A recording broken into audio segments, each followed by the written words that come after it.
মারছে আমারে, মানে একবার বিষয় আমি একবার একটা গ্লাস ভেঙে ফেলছি, আমার আম্মু ঘর ঝাড়ু দিতেছিল, আমার আম্মু ঘর ঝাড়ু নিয়ে উঠে আসছে আমার মারার জন্য। এখন ইফ ইউ গাইজ নো যে ঘর ঝাড়ু দিয়ে মারলে কিন্তু ব্যথা লাগে না, কারণ ঘর ঝাড়ু সামনের দিকে একটু ফুলের মতো না, ফেদারি না, তা আমি ট্রমাটাইজড হয়ে গেছি।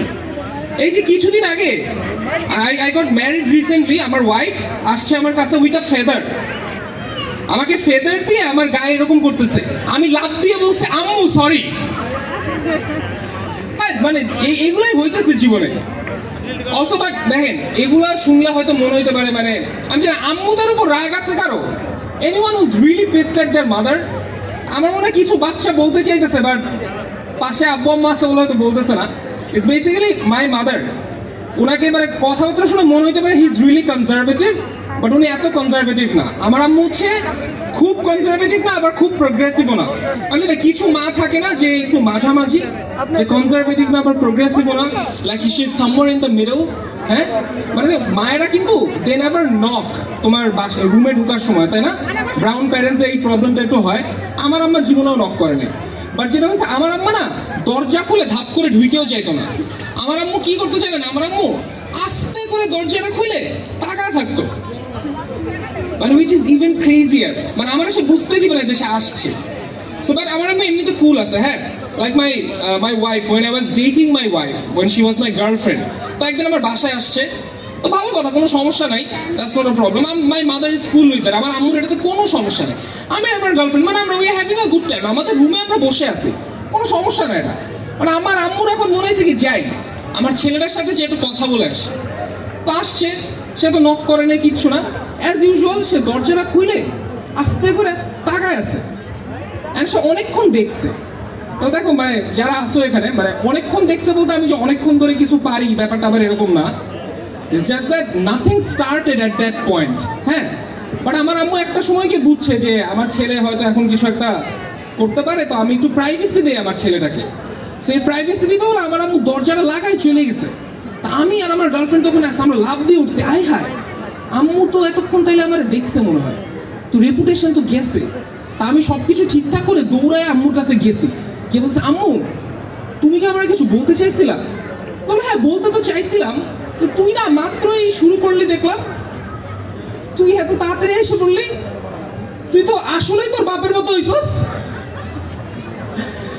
আম্মু তো এরকমই। এনিওয়ে আমি যেহেতু বললাম যে কয়েকদিন আগে আমার বিয়ে, জানি সবাই তো ওখানে ম্যারিড মনে হয় না, ম্যারিড না কারা কারা, সিঙ্গেল গাইজ, একটু সিঙ্গেল পিপল করো না, বিয়ে করো না, করেন না। দেখেন আমার I have been married, it's been 5 months, 5 মাস হয়েছে আমার বিয়ের। হ্যাঁ তো যেহেতু এটা আমার জীবনের প্রথম বিয়ে, হোপফুলি লাস্ট হবে, বিয়ে করেছে অনেক নতুন নতুন জিনিস আই হ্যাভ বিন এক্সপিরিয়েন্সিং। হ্যাঁ so the most interesting thing যেটা আমি এক্সপিরিয়েন্স করছি সেটা হচ্ছে দেনমোহর। মানে বিয়ে করলে একটা দেনমোহর দেওয়া লাগে, হুইচ ইজ মানে আমার কাছে একটা জরিমানা নেওয়া হইতেছে, মানে এটা কেমন কথা? আর দেনমোহর কিন্তু একটা মানে ম্যাসিভ একটা ডিসকাশন বিটুইন টু ফ্যামিলিজ, মানে এটা কিন্তু যুদ্ধের মতো একটা, ইটস লাইক আ ওয়ার। মানে আমার দেনমোহরের যে ডিসকাশনটা, এটা আমার শ্বশুর শুরু করছে 50 লাখ থেকে। মানে আপনারা একটু আমার চেহারাটা ভালো মতো দেখেন, এই চেহারাটা দেখেন, এই মনে হয় এই চেহারা 50 লাখ টাকা দিতে পারে, এই চেহারার দর সর্বোচ্চ 50,000। আর আমি এই ডিসকাশনটা যখন চলতেছে, আমার শ্বশুর আর আমার আব্বা ডিসকাস করতেছে, আমার শ্বশুর বলতেছে আমার মেয়ে চাকরি করে, 50 লাখ টাকা দেওয়াই লাগবে। আমার আব্বা বলেছে হ্যাঁ এক্স্যাক্টলি, আমার পোলা চাকরি করে না, 50 লাখ টাকা কইতে দিব। তা আমি এইসব কথাবার্তা শুনতেছি, হ্যাঁ শুনে আমার খুব মানে বিরক্ত লাগতেছে, এটা কেমন কথা ভাই? তা আমি ভাবছি যে আমি একটু রুমে যাই, যে আমার শ্বশুর আমার আব্বাকে একটু ব্যাকআপ দেয়, একটু ডিফেন্ড করা দরকার। তা আমি ঢুকছি, খুব মানে পার্ট নিয়ে ঢুকছি, আমার শ্বশুর আমার দিকে তাকায় বলছে ও বাবা তোমার তো মনে হচ্ছে যৌতুক লাগবে। আপনারা তালি দিলে জোরে তালি দেন না, এত তো মানে কেমন,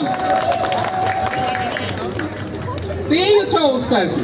বাট আমি ইভেনচুয়ালি কিন্তু আমার দেনমোহরটা থামছে 10 লাখ টাকায় গিয়ে, and 10 লাখ টাকা কিন্তু আমার জন্য স্টিল অনেক। সো আমার ওয়েডিং এর first night I went to my wife, গেলাম। ওই দিন আমি আরেকটা ইন্টারেস্টিং জিনিস জানতে পারছি, যেটা আমাদের এখানে সবাই জানে কিন্তু এটা কেউ মানে না, সেটা হচ্ছে দেনমোহরের টাকা পুরাপুরি না দিলে you are not legally allowed to touch your wife, এটা কি এই যে আমি অনেকগুলো হাজবেন্ডকে দেখতে পারতেছি যে আরে অনেক ভুল হয়ে গেছে, মানে এটা কিন্তু অ্যাকচুয়ালি ট্রু। এখন আমি মানে আর এই খুব উইয়ার্ড একটা ব্যাপার না, মানে আমি টাকা দিয়ে আমার বউরে ধরবো, মানে ওইটা কিন্তু একটা ডিফারেন্ট কনসেপ্ট। মানে হোয়াট ইজ দিস? আমি ভাবছি কি এটা তো আমার ফার্স্ট নাইট, তাই না? তারপর একটা ফার্স্ট নাইট, আমি একটা হেভি একটা ব্যাপার স্যাপার হবে, একটা পারফরমেন্স হবে একটা দারুণ, আমার বউ হয়তো আমার মাফ করে দিবে, ও ভুলেই যাবে কিসের 10 লাখ কিসের কি। তো আমাদের ফার্স্ট নাইট গেছে, আমার বউ এখন বলছে তুই আমার 20 লাখ দিবি। আল্লাহ। এনিওয়ে, সো যেটা আপনারা বুঝতেই পারতেছেন নতুন নতুন বিয়ে হয়েছে, তো অনেক কিছু অনেক চিন্তা ভাবনা করতেছি। বাট আরেকটা ক্রেজি পার্ট বলি, মানে I am also going to be a father next month. তালি দিতে স্যার চিন্তা করতেছে, টাইমিংটা তো মিললো না। হ্যাঁ এক্স্যাক্টলি। তো এইভাবে আপনারা অনেক অড ভাবে তাকায় আছেন, মানে that's not a problem man, মানে এত মানে জাজমেন্টাল লুক দিয়ে না, বিয়ে তো এখন তো বিয়ে করে ফেলছি তাই না, সমস্যা কি? বিয়ে তো হয়ে গেছে বিয়ে, বাট এটা কিন্তু ঝামেলা অনেক হয়েছে ভাই, বুঝতেই পারতেছেন অনেক ঝামেলা হয়েছে। But eventually we are married now, so next month I am going to be a father hopefully. So হ্যাঁ হ্যাঁ ভাই, এখনো বুঝেন নাই বিষয়টা? হ্যাঁ সাবাস, nice. Who are you with? আপনি স্যার আপনি কার সাথে আছেন, মানে পাশে? হ্যাঁ, ও ইওর গার্লফ্রেন্ড। আচ্ছা, how long have you been dating? কতদিন হয়ে গেল? হ্যাঁ 6 years. Oh my god, why aren't you guys married yet? হ্যাঁ হ্যাঁ, ওই যে আপনি আমার দিকে তাকান না, ওনার চেহারার দিকে তাকান। এখন মূল কথা হচ্ছে কি, মানে দেখো তোমরা বুঝতেই পারতেছো যে কিছুদিন হয়েছে বিয়ে বেশি দিন হয় নাই, I am going to be a father, so you understand what's going on here, right? But that's not a problem.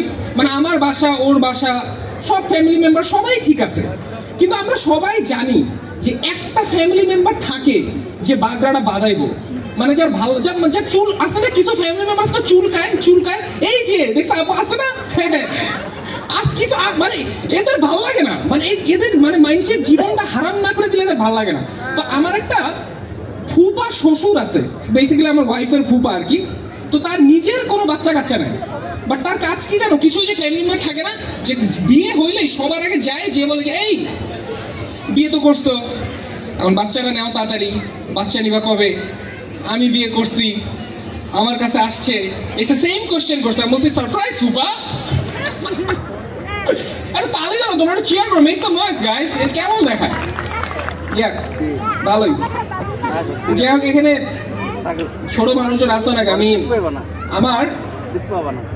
আমার এখানে আমি একটু ইয়ে করো না, একটু দেখি ফ্যামিলির বড় ভাই বোন কার, একটু মেক সাম নয়েজ। বড় ভাই বোন মানে older siblings, like you're the older one. Nice. ছোট ভাই বোন একটু মেক সাম নয়েজ। ছোট